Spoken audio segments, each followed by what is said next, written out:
Hi friends, welcome back. നമ്മൾ കുറച്ച് ദിവസം ഒരു വീഡിയോ ചെയ്തിട്ടുണ്ടായിരുന്നു. മാരുതി സുസുക്കിയുടെ സ്വിഫ്റ്റ്, ഡിസയർ, അതുപോലെ ബ്രസ, അങ്ങനെ ചില മോഡൽസിൽ വരുന്ന സെലേറിയോ, ബിഗ് വാഗണർ, അതുപോലുള്ള ചില മോഡൽസിൽ വരുന്ന ചില സീക്രട്ട് ഫീച്ചേഴ്സ് കാണിച്ചുകൊണ്ട്, അതായത് ഡോറിൽ തന്നെ 2, 3, 4 ഏകദേശം 6ഓളം ഫീച്ചേഴ്സ് പല മോഡൽസിലും നമ്മൾ കണ്ടിരുന്നു.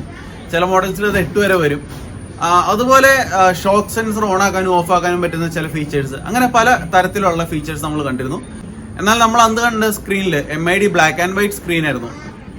പക്ഷേ ബ്ലാക്ക് ആൻഡ് വൈറ്റ് സ്ക്രീൻ അല്ലാതെ TFT കളർ സ്ക്രീൻ ഉപയോഗിക്കുന്ന ചില മോഡൽ കാറുകളുണ്ട്. അതായത് XL6, മാരുതിയുടെ ന്യൂ മോഡൽ എർട്ടിഗ, അതുപോലെ തന്നെ നമ്മുടെ ബലേനോ, ഇഗ്നിസ്, സിയാസ് പോലുള്ള ചില മോഡൽസ്, അതുപോലെ റീസെന്റ് ആയിട്ട് ഇനി ലോഞ്ച് ചെയ്യാനിരിക്കുന്ന ഏറ്റവും പുതിയതായിട്ട് ലോഞ്ച് ചെയ്യാൻ പോകുന്ന ന്യൂ ഡിസയറിന്റെ ഫേസ് ലിഫ്റ്റ് ആണത്.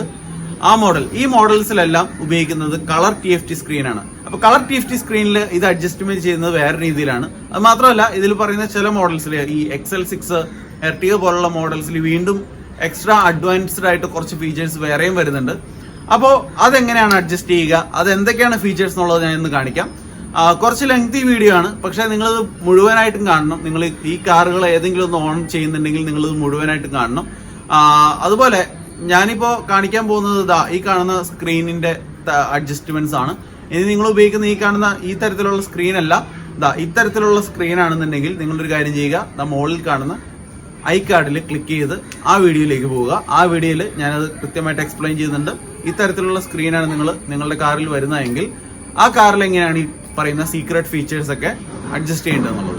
അപ്പോൾ നമുക്ക് വീഡിയോയിലേക്ക് കിടക്കുന്നതിന് മുമ്പ് നിങ്ങൾ ഈ ചാനൽ ഇതുവരെ സബ്സ്ക്രൈബ് ചെയ്തിട്ടില്ലെങ്കിൽ ചാനൽ സബ്സ്ക്രൈബ് ബട്ടണിൽ ഒന്ന് പ്രസ് ചെയ്യുക. അതോടൊപ്പം ആ റൈറ്റ് സൈഡിൽ കാണുന്ന ബെല്ലൈക്കനിൽ പ്രസ് ചെയ്ത് ഓൾ എന്ന ഓപ്ഷൻ കൂടി സെലക്ട് ചെയ്യുക.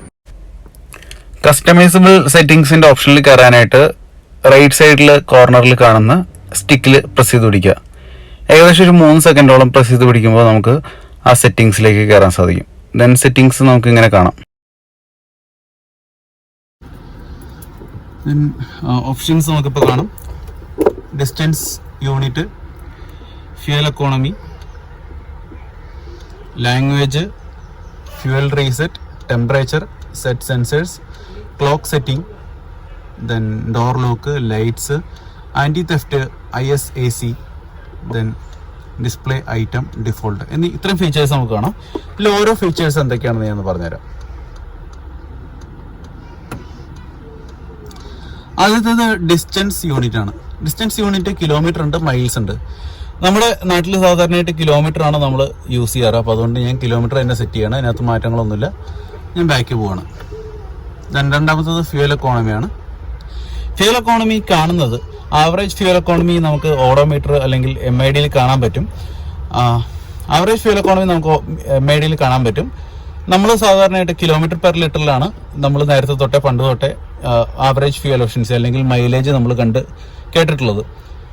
പിന്നെ അതുകൂടാതെ മറ്റൊരു യൂണിറ്റ് ഇതിനകത്ത് നമുക്ക് സെറ്റ് ചെയ്യാൻ പറ്റും. ലിറ്റർ പെർ 100 കിലോമീറ്റർ ആണ്. ലിറ്റർ പെർ 100 കിലോമീറ്റർ എന്ന് പറയുമ്പോൾ 100 കിലോമീറ്റർ ഓടാനായിട്ട് എത്ര ലിറ്റർ ഫ്യൂൽ വേണം അല്ലെങ്കിൽ വേണ്ടി വന്നു എന്നുള്ളതാണ് ഉദ്ദേശിക്കുന്നത്. നമ്മൾ ആ രീതിയിലുള്ള കാൽക്കുലേഷനിലേക്ക് പോവാറില്ല. ദെൻ ലാസ്റ്റ് ഒരു MPG കാണാം. MPG means miles per gallon എന്നാണ്. നമ്മുടെ നാട്ടിൽ യൂസ് ചെയ്യുന്ന ഒരു യൂണിറ്റ് അല്ല, വെസ്റ്റേൺ കൺട്രീസിലും മറ്റൊക്കെ യൂസ് ചെയ്യുന്ന ഒരു യൂണിറ്റ് ആണത്. ദെൻ ബാക്ക് പോവാം. ലാംഗ്വേജിൽ English, French, Spanish, German, Italian, Russian, Turkish ഇങ്ങനെ ലാംഗ്വേജസ് ഒക്കെ കാണാം. നമുക്ക് ഇംഗ്ലീഷാണ് നമുക്ക് ഇതിലറിയാവുന്ന ഒരു ലാംഗ്വേജ് ഇംഗ്ലീഷ്, അതുകൊണ്ട് ഞാൻ അത് മാറ്റുന്നില്ല. ദെൻ ബാക്ക് പോയി ഫ്യൂൽ റീസെറ്റ്. നമ്മൾ നേരത്തെ പറഞ്ഞിരുന്നു ആവറേജ് ഫ്യൂൽ എഫിഷ്യൻസി കാണിക്കുമെന്ന് പറഞ്ഞിരുന്നു. ആവറേജ് ഫ്യൂൽ എഫിഷ്യൻസി എന്തിനെ ബേസ് ചെയ്തിട്ടാണ് കാണിക്കുന്നത് എന്നുള്ളതാണ്. ആഫ്റ്റർ റീഫ്യൂൽ, അതായത് ഒരു തവണ ഫ്യൂൽ അടിച്ച് വീണ്ടും അടുത്ത തവണ ഫ്യൂൽ അടിക്കുന്നത് വരെ എത്രമാത്രം നമ്മൾ ഓടിയോ അതിന്റെ ഇടയിലുള്ള ഫ്യൂൽ എഫിഷ്യൻസി ആയിരിക്കും കാണിക്കുക. വിത്ത് ട്രിപ്പ് A എന്നാണെങ്കിൽ നമ്മളിപ്പോൾ ട്രിപ്പ് A സെറ്റ് ചെയ്തു. നമ്മൾ ഇവിടുന്ന് ഒരു 100 കിലോമീറ്റർ നമ്മൾ യാത്ര ചെയ്തു. ആ 100 കിലോമീറ്ററിൽ ട്രിപ്പ് Aയിൽ വരുന്ന എത്രയാണോ അത്രയും കിലോമീറ്ററിന്റെ ഇടയ്ക്ക് നമുക്ക് കിട്ടിയ ഫ്യൂൽ എഫിഷ്യൻസി ആയിരിക്കും. മാനുവലി എന്ന് പറഞ്ഞു കഴിഞ്ഞാൽ മാനുവലായിട്ട് നമുക്ക് റീസെറ്റ് ചെയ്യാനുള്ള ഓപ്ഷനാണ്. നെക്സ്റ്റ് വരുന്നത് ടെമ്പറേച്ചർ ആണ്. ടെമ്പറേച്ചർ നമ്മൾ പിന്നെ നേരത്തെ തൊട്ട് ഡിഗ്രി സെൽഷ്യസിലും ഫാരൻഹീറ്റിലും നമുക്കറിയാം. പക്ഷേ ഡിഗ്രി സെൽഷ്യസ് ആണ് നമ്മൾ കൂടുതലായിട്ടും ഔട്ട്സൈഡ് ടെമ്പറേച്ചർ നമ്മൾ സെറ്റ് ചെയ്തിട്ടുള്ളത്. അതുകൊണ്ട് അതിൽ മാറ്റങ്ങളൊന്നുമില്ല. ദെൻ സെറ്റ് സെൻസേഴ്സ് എന്ന് പറഞ്ഞ ഓപ്ഷൻ ഉണ്ട്. അതിൽ നോർമൽ മോഡും ഉണ്ട്, ദെൻ ട്രെയിലർ മോഡും ഉണ്ട്. ഇത് റിവേഴ്സ് പാർക്കിംഗ് സെൻസറിൻ്റെ ഓപ്ഷൻസ് ആണ്. നമ്മൾ നോർമൽ മോഡിലാണ് ഇടുന്നതെങ്കിൽ നമ്മൾ റിവേഴ്സ് എടുക്കുമ്പോൾ പുറകിൽ എന്തെങ്കിലും ഒബ്ജക്റ്റ് ഉണ്ടെങ്കിൽ ആ സൈറിന് അടിച്ചുകൊണ്ടിരിക്കും, അലാം അടിച്ചുകൊണ്ടിരിക്കും. എന്നാൽ ട്രെയിലർ മോഡിലാണ് എടുക്കുന്നതെങ്കിൽ റിവേഴ്സ് ക്യാമറ ചിലപ്പോൾ കാണാൻ പറ്റും, പക്ഷേ ആ അലാം അടിക്കുകയില്ല.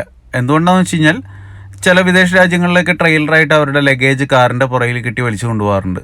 അപ്പോൾ ആ സാഹചര്യത്തിൽ വെറുതെ അടിച്ചുകൊണ്ടിരിക്കാതിരിക്കാൻ വേണ്ടിയിട്ട് കൊടുക്കുന്ന ഒരു ഓപ്ഷനാണ്. പക്ഷെ നമ്മുടെ ഇവിടെ അതിൻ്റെ ആവശ്യം വരുന്നില്ല, നമുക്ക് നോർമൽ മോഡിൽ തന്നെ ഇടാം. ഓക്കെ, ബാക്ക് പോകുന്നു. ദെൻ ക്ലോക്ക് സെറ്റിങ്ങിൽ കയറുന്നു. ക്ലോക്ക് സെറ്റിങ്ങിൽ ക്ലോക്ക് എന്തെങ്കിലും അഡ്ജസ്റ്റ് ചെയ്യാനുണ്ടെങ്കിൽ നമുക്ക് ഇതിൽ അഡ്ജസ്റ്റ് ചെയ്യാം. ഇപ്പോൾ ടൈം 11:57 കറക്റ്റാണ്, അപ്പോൾ അത് മാറ്റമൊന്നുമില്ല. ദെൻ നെക്സ്റ്റ് 12 hour വേണോ 24 hour വേണോ എന്നുള്ളൊരു സെറ്റിംഗ് ഉണ്ട്. 12 hour ക്ലോക്ക് നമുക്ക് സെറ്റ് ചെയ്യാം, 24 hour ക്ലോക്ക് നമുക്ക് സെറ്റ് ചെയ്യാം. സാധാരണയായിട്ട് നമ്മൾ 12 hour ആണ് ഉപയോഗിക്കാറ്, അപ്പോൾ അതുകൊണ്ട് അതിനകത്ത് മാറ്റങ്ങളൊന്നും വരുത്തുന്നില്ല. ബാക്ക് പോവാണ്. ദെൻ ഡേറ്റ് മാറ്റണമെങ്കിൽ ഡേറ്റ് മാറ്റാം. 2018 3/27 ഇതിനകത്ത് കൊടുത്തിരിക്കുന്നത്. ഡേറ്റ് ഇതിനകത്ത് കൊടുത്തിരിക്കുന്നത് തെറ്റാണ്, അപ്പോൾ അതുകൊണ്ട് ഡേറ്റ് ഞാൻ മാറ്റുകയാണ്. 2020 5/2020. ഇത് 20/5/2020 ഇന്നത്തെ ഡേറ്റ്. ഞാൻ അതനുസരിച്ചിട്ട് സെറ്റ് ചെയ്യാണ്.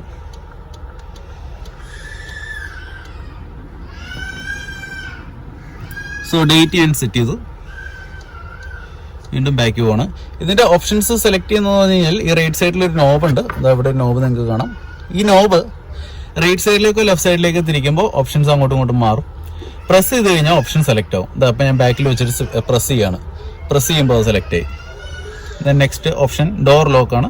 ഡോർ ലോക്കിൽ 3 ഓപ്ഷൻസ് വരുന്നുണ്ട്. ആ ഓപ്ഷൻസ് ഞാൻ ഒന്ന് പറയാം. ആദ്യത്തേത് ഡോർ അൺലോക്ക് ഓപ്ഷനാണ്. ഡോർ അൺലോക്ക് ഓപ്ഷനിൽ വരുന്ന കാര്യം എന്ന് വെച്ച് കഴിഞ്ഞാൽ ഇപ്പം ഞാൻ ഇതിൽ ഓൾ ഡോർസ് എന്നുള്ള ഓപ്ഷൻ ഉണ്ട്, ഡ്രൈവർ ഡോർ എന്നുള്ള ഓപ്ഷൻ ഉണ്ട്. ഇപ്പോൾ ഓൾ ഡോർ എന്നുള്ള ഓപ്ഷനിൽ ഇട്ടിട്ട് ഞാൻ സെലക്ട് ചെയ്യാണ്. ഓൾ ഡോർ സക്സസ്ഫുൾ കാണിച്ചു. ഇനി ഞാൻ ഒന്ന് കാണിച്ചു തരാം. ഞാൻ വണ്ടിയുടെ ഇഗ്നിഷൻ ഞാൻ ഇനി ഓഫ് ചെയ്യാണ്. സോ ഞാൻ ഡോർ ലോക്ക് ചെയ്തു. ഞാൻ ഓപ്ഷൻ സെലക്ട് ചെയ്തു, ഇഗ്നിഷൻ ഓഫ് ചെയ്തു, ദെൻ ഡോറുകളെല്ലാം ലോക്ക് ചെയ്തു. ഇനി ഞാൻ രണ്ടാമത് വണ്ടി അൺലോക്ക് ചെയ്യുന്ന സമയത്ത് നോക്കിക്കോളൂ, ആ സൈഡിൽ ഡോറ് ക്ലോസ്ഡ് ആണ് കാണാം. ഇനി ഞാൻ അൺലോക്ക് ചെയ്യാണ്. അൺലോക്ക് ചെയ്യുമ്പോൾ ഈ സൈഡിൽ ഡോറ് അൺലോക്കായി. അതുകൂടാതെ ആ സൈഡിലെ ഡോറും അൺലോക്കായി. ഇനി പുറകിലെ ഡോറുകൾ നോക്കുവാണെങ്കിൽ എല്ലാ ഡോറുകളും ഇപ്പോൾ അൺലോക്ക് ആയിട്ടുണ്ട്. ഒറ്റയടിക്ക് എല്ലാം അൺലോക്കായി. ഇത് സിംഗിൾ സ്റ്റെപ്പ് ഡോർ അൺലോക്കിംഗ് എന്നാണ് ഇതിന് പറയുന്നത്. ഇനി നെക്സ്റ്റ് ഓപ്ഷൻ നമുക്കൊന്ന് നോക്കാം. ദെൻ വീണ്ടും ഞാൻ സെറ്റിംഗിൽ കയറുകയാണ്.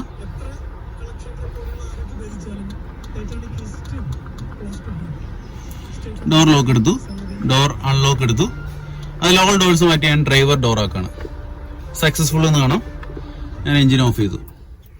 ഇനി വീണ്ടും ഞാൻ ഡോറുകളെല്ലാം ലോക്ക് ചെയ്യാണ്. ഇപ്പം നിലവിൽ അത് അൺലോക്ക്ഡ് ആണ്.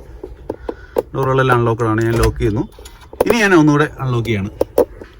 നോക്കിക്കോളൂ, അൺലോക്ക് ചെയ്തു. ഡ്രൈവർ സൈഡ് ഡോർ അൺലോക്ക് ആയി, പക്ഷെ മറ്റുള്ള ഡോറുകളൊന്നും അൺലോക്ക് ആയിട്ടില്ല. ഒന്നുകൂടി ഞാൻ പ്രസ് ചെയ്യാണ്. ഇപ്പൊ എല്ലാ ഡോറുകളും അൺലോക്ക്ഡ് ആണ്. സോ ഇതാണ് ഡ്രൈവർ ഡോർ എന്നുള്ള സെറ്റിംഗ്. നമുക്ക് അടുത്ത സെറ്റിംഗ് നോക്കാം.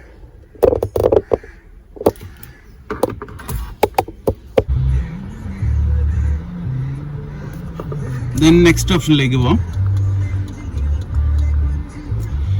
ഡോർ ലോക്കിൽ തന്നെ ഓട്ടോ ലോക്ക് എന്നുള്ള ഓപ്ഷനാണ്. ഇത് ചെയ്ത് കാണിക്കാൻ പറ്റില്ല, അത് വണ്ടി ഓടിക്കുമ്പോഴേ നമുക്കറിയാൻ പറ്റുള്ളൂ. മാനുവൽ ലോക്കാണ് ഇടുന്നതെങ്കിൽ 15 കിലോമീറ്ററിന് മേലെ സ്പീഡ് കയറിയാലും 15 കിലോമീറ്ററിന് മേലെ നല്ല 20 എത്ര കിലോമീറ്റർ സ്പീഡ് കയറിയാലും ഡോറുകളൊന്നും ഓട്ടോമാറ്റിക്കായിട്ട് ലോക്കാവില്ല. നമ്മൾ ലോക്ക് ആക്കിയാൽ മാത്രമേ ലോക്കാവുകയുള്ളൂ. എന്നാൽ സ്പീഡ് സിംഗ്രോ ആണെങ്കിൽ 15 കിലോമീറ്ററിന്റെ മേലെ സ്പീഡ് കയറിയാൽ ഓട്ടോമാറ്റിക്കായിട്ട് ഡോറുകളെല്ലാം ലോക്ക് ആയിരിക്കും. അപ്പോൾ ഈ ഓപ്ഷൻ ഓർത്തിരിക്കുക. ദെൻ നെക്സ്റ്റ് ഓട്ടോ അൺലോക്ക് എന്നുള്ള ഓപ്ഷനാണ്. അതിൽ ഓട്ടോ അൺലോക്ക് എന്നുള്ള ഓപ്ഷൻ നമുക്ക് എടുക്കാം. ഓട്ടോ അൺലോക്കിൽ IG ഓഫ് സിങ്ക് എന്നുള്ള ഒരു ഓപ്ഷൻ കാണും. ഇതാണ് ഇപ്പം നിലവിൽ സെലക്ട് ആയിരിക്കുന്നത്. അത് ഞാൻ സെലക്ട് ചെയ്ത് വെച്ചിട്ട് സക്സസ്ഫുൾ എന്ന് കാണുന്നുണ്ട്. ഇപ്പോൾ എൻ്റെ ഈ പറയുന്ന വണ്ടിയിലെ ഡോറുകളെല്ലാം ലോക്ക്ഡ് ആണ്. ഇപ്പോൾ ഈ വണ്ടിയിലെ ഡോറുകളെല്ലാം ലോക്ക്ഡ് ആണ്.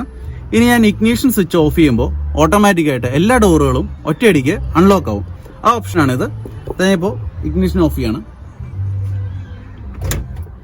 കാണാം, ഇപ്പോൾ എല്ലാ ഡോറുകളും അൺലോക്കായി, ഓട്ടോമാറ്റിക്കായിട്ട് തന്നെ അൺലോക്ക് ആയിട്ടുണ്ട്. സോ ഡോർ ഓട്ടോ അൺലോക്കിൽ തന്നെ നെക്സ്റ്റ് ഓപ്ഷൻ ഞാൻ നോക്കാൻ പോണ്. സിംഗ്രോ ഓഫ് എന്നുള്ള ഓപ്ഷനാണ് ഞാൻ സെലക്ട് ചെയ്യാൻ പോകുന്നത്. ഞാൻ ആദ്യമേ ഡോറെല്ലാം ലോക്ക് ചെയ്യാണ്. ഇപ്പോൾ ഡോറുകളെല്ലാം ലോക്ക്ഡ് ആണ്. ഇനി ഞാൻ ഇഗ്നിഷൻ ഓഫ് ചെയ്യാൻ പോവാണ്. ഇപ്പം ഇഗ്നിഷൻ ഓഫ് ചെയ്യുമ്പോൾ ഡോറുകളൊന്നും ഓട്ടോമാറ്റിക് ആയിട്ട് അൺലോക്ക് ആവുന്നില്ല. നമ്മൾ അൺലോക്ക് ചെയ്താൽ മാത്രമേ ഡോറുകൾ അൺലോക്ക് ആവുകയുള്ളൂ. സോ ഈ ഓപ്ഷനാണ് സിങ്ക്രോ ഓഫ്. ലാസ്റ്റ് ഓപ്ഷൻ നമുക്ക് നോക്കാം. ഡോർ ലോക്കിൽ തന്നെ ലാസ്റ്റ് ഓപ്ഷനാണ് ഡോർ ലോക്കിലെ അലാം. അലാം ഇപ്പോൾ ഓണാണ്. അത് ഞാനത് ഇഗ്നിഷൻ ഓഫ് ചെയ്യണം. വണ്ടിയുടെ ഇഗ്നിഷൻ ഓഫ് ചെയ്തു. വണ്ടിയുടെ ഇഗ്നിഷൻ ഓഫ് ചെയ്തിട്ട് ഞാൻ വണ്ടി ലോക്ക് ചെയ്യണം. ലോക്ക് ചെയ്യുമ്പോഴും അൺലോക്ക് ചെയ്യുമ്പോഴും നിങ്ങൾക്ക് ഒരു സൈറൻ അടിക്കുന്ന കേൾക്കാം. ലോക്ക് ചെയ്യുമ്പോൾ ഒരു സൈറനും അൺലോക്ക് ചെയ്യുമ്പോൾ 2 സൈറനും അടിക്കുന്നതായിട്ട് കേൾക്കാം.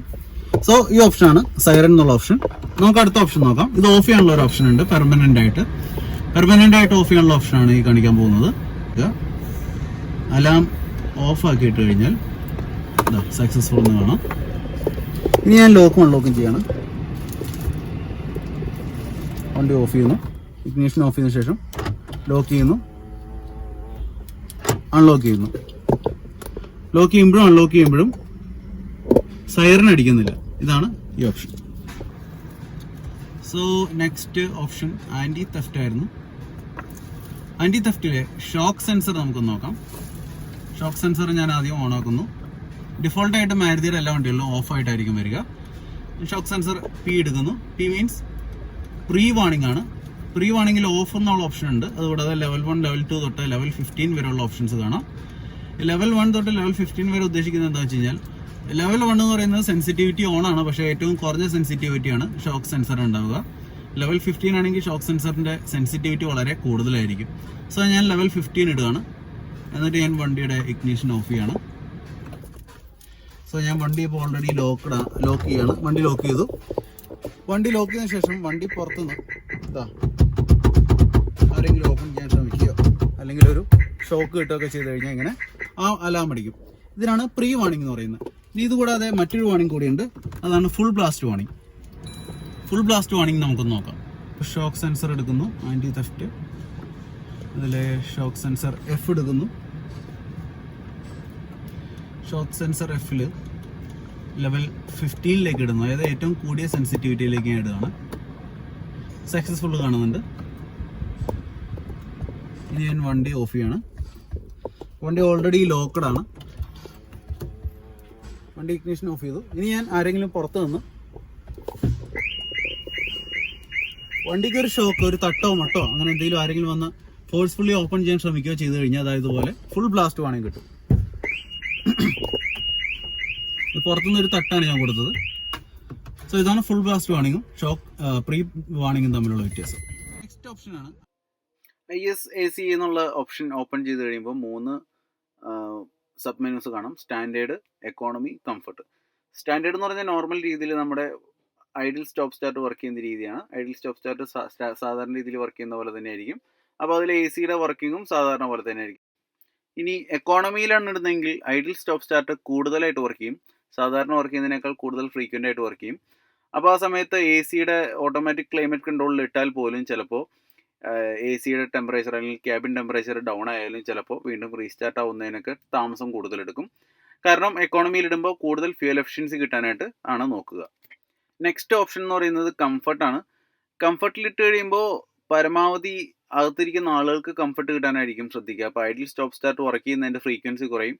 വർക്ക് ചെയ്താൽ തന്നെയും അത് അധികം നേരം നിൽക്കുന്നത് കുറയ്ക്കും, സമയം കുറയ്ക്കും. എന്നിട്ട് പെട്ടെന്ന് തന്നെ AC ഓണാക്കും. AC-യുടെ കംപ്രസർ ഓണാക്കി അകത്തിരിക്കുന്ന ആൾക്കാരെ മാക്സിമം കംഫർട്ടാക്കും. ബാക്കി പോകാം. ഇനി ഡിസ്പ്ലേ ഐറ്റംസിൽ ഒരുപാട് ഓപ്ഷൻസ് നമുക്ക് ചെയ്യാം. ഇപ്പോൾ കാറിൻ്റെ കളർ, നമ്മൾ ആദ്യം ഒരു കാറിൻ്റെ പിക്ചർ കണ്ടിരുന്നു, ഡോർ ഓപ്പൺ ആയി കിടക്കുന്നത്. സോ അതിൽ കാണിച്ച കളർ ഏകദേശം ഒരു വൈറ്റ് കളറാണ്. അതിൻ്റെ കാരണം എന്താണെന്ന് വെച്ച് കഴിഞ്ഞാൽ ഇവിടെ വൈറ്റ് ആയിരുന്നു സെലക്ട് ചെയ്തിരുന്നത്. ഞാൻ അത് മാറ്റി ഇതാ ബ്രൗൺ ഇടുകയെന്ന് വിചാരിക്കുക, അല്ലെങ്കിൽ ബ്ലൂ ഇടുകയെന്ന് വിചാരിക്കുക. ഈ കാറിൻ്റെ കളർ ബ്ലൂ ആണ്. ആ ബ്ലൂ ഇടുകയെന്ന് വിചാരിക്കുക. ഇനി ബാക്ക് പോവാണ്.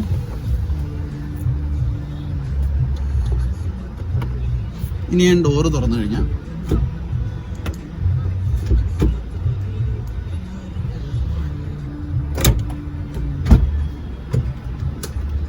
കാറിന്റെ കളർ അവിടെ ചേഞ്ച് ആയി, ബ്ലൂ കളറായി. സോ അതുപോലെ ഉള്ള ഓപ്ഷൻസ് ആണ് ഡിസ്പ്ലേ ഐറ്റത്തിൽ വരുന്നത്. ഡിസ്പ്ലേ ഐറ്റത്തിൽ വരുന്ന ബാക്കിയുള്ള ഓപ്ഷൻസ് നമുക്ക് നോക്കാം.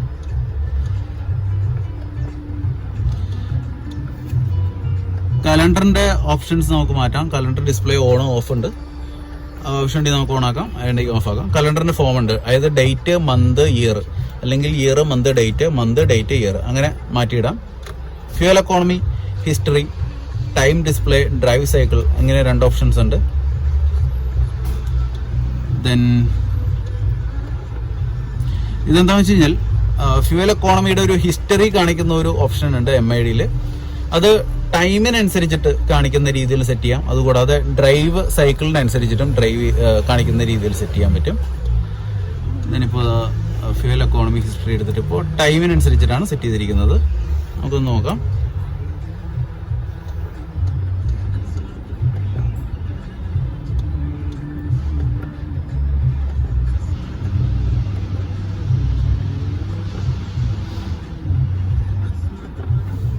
ഇതാണ് ഓപ്ഷൻ. ഇപ്പൊ അതിൽ കാണാം ഫ്യൂൽ എക്കോണമിയുടെ ഹിസ്റ്ററി കൊടുത്തിരിക്കുന്നത് ടൈമിനനുസരിച്ചിട്ടാണ്. ഇനി നമുക്കൊന്ന് മാറ്റി ഓപ്ഷൻ ഇട്ട് നോക്കാം.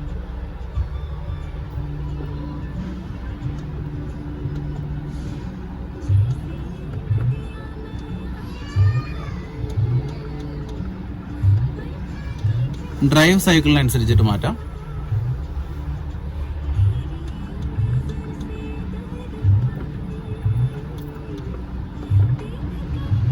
ഇപ്പോൾ ഡ്രൈവ് ഹിസ്റ്ററി അനുസരിച്ചിട്ടാണ് ഫ്യൂൽ എക്കോണമിയുടെ ഹിസ്റ്ററി വന്നിരിക്കുന്നത്. ഇപ്പോൾ first drive cycle, second drive cycle, third drive cycle എന്ന് പറഞ്ഞിട്ട് അത് ട്രിപ്പ് മീറ്റർ അനുസരിച്ചിട്ട് മാറിക്കൊണ്ടിരിക്കും. അങ്ങനെ നമുക്ക് കാണാൻ പറ്റും.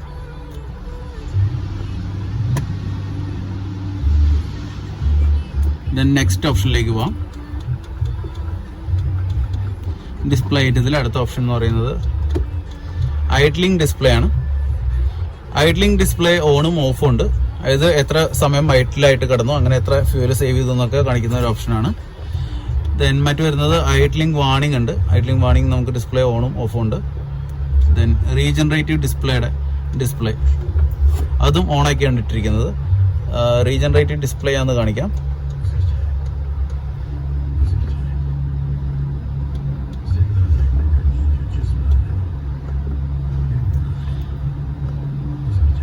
ഇതാണ് idling display. Total idle fuel save 74 milli ആണ്. അത് ഓരോ ട്രിപ്പ് മീറ്റർ അനുസരിച്ചിട്ടാണ്. ഇപ്പോൾ ട്രിപ്പ് മീറ്റർ 10 കിലോമീറ്റർ ആയിട്ടുള്ളൂ, അപ്പോൾ അതനുസരിച്ചിട്ട് വളരെ കുറച്ചായിട്ടുള്ളൂ. Total idle stop time 9 minute 59 second ആണ്. അത് ആ ട്രിപ്പ് മീറ്റർ അനുസരിച്ചിട്ടാണ് വന്നിരിക്കുന്നത്. Then time, instant torque, power, ഇതുപോലുള്ള ഓപ്ഷൻസ് കാണാം. ഇതാണ് റീജനറേറ്റീവ് ഡിസ്പ്ലേ. ഇതിൽ ബാറ്ററിയുടെ നമുക്ക് ഇത് ഇതിൽ ബാറ്ററിയുടെ ചാർജ് കാണിക്കുന്നുണ്ട്. ഇത് ഉദ്ദേശിക്കുന്നത് ലെഡ് ആസിഡ് ബാറ്ററി, മെയിൻ ബാറ്ററിയുടെ അല്ല. ഹൈബ്രിഡ് കാറുകളിൽ ഉപയോഗിക്കുന്ന ലിഥിയം അയൺ ബാറ്ററിയുടെ ചാർജാണ് ഇതിനകത്ത് കാണിക്കുന്നത്. ഇത് മുഴുവനായിട്ടും ഇറങ്ങി പോകുന്നതിന് മുമ്പ് ചാർജ് ചെയ്തിരിക്കണം. ലെഡ് ആസിഡ് ബാറ്ററി സാധാരണ ചാർജ് ചെയ്യുന്ന പോലെ ലിഥിയം അയൺ ബാറ്ററി എളുപ്പത്തിൽ ചാർജ് ചെയ്യാൻ പറ്റില്ല. അപ്പോൾ അതുകൊണ്ട് ഫുൾ ഡിസ്ചാർജ് ആയി പോകുന്നതിന് മുമ്പ് തന്നെ ചാർജ് ചെയ്തിരിക്കണം. അപ്പൊ ഇന്നത്തെ വീഡിയോ നിങ്ങൾക്ക് എല്ലാവർക്കും ഇഷ്ടപ്പെട്ടു എന്ന് കരുതുന്നു. പിന്നെ ഇതിൽ വളരെ പ്രധാനമായിട്ട് മറ്റൊരു കാര്യം കൂടി പറയാനുള്ളതെന്ന് വെച്ച് കഴിഞ്ഞാൽ ഇതിൽ ഒരുപാട് ഫീച്ചേഴ്സ് ഉണ്ടായിരുന്നു. അപ്പൊ ഇതുമായി ബന്ധപ്പെട്ടിട്ട് എന്തെങ്കിലും സംശയങ്ങൾ നിങ്ങൾക്കുണ്ടെങ്കിൽ നിങ്ങൾ താഴെ കമന്റ് ബോക്സിൽ എഴുതി ചോദിക്കുക. എന്ത് സംശയം ഉണ്ടെങ്കിലും ഞാൻ ചോദിച്ചിട്ടാണെങ്കിലും പറഞ്ഞുതരും. അറിയാവുന്നതാണെങ്കിൽ അപ്പൊ തന്നെ ഞാൻ തിരിച്ച് നിങ്ങൾക്ക് റിപ്ലൈ തരുന്നതായിരിക്കും. അപ്പോൾ മറ്റൊരു വീഡിയോയുമായി വീണ്ടും കാണാം. അതുവരേക്കും ബൈ ബൈ.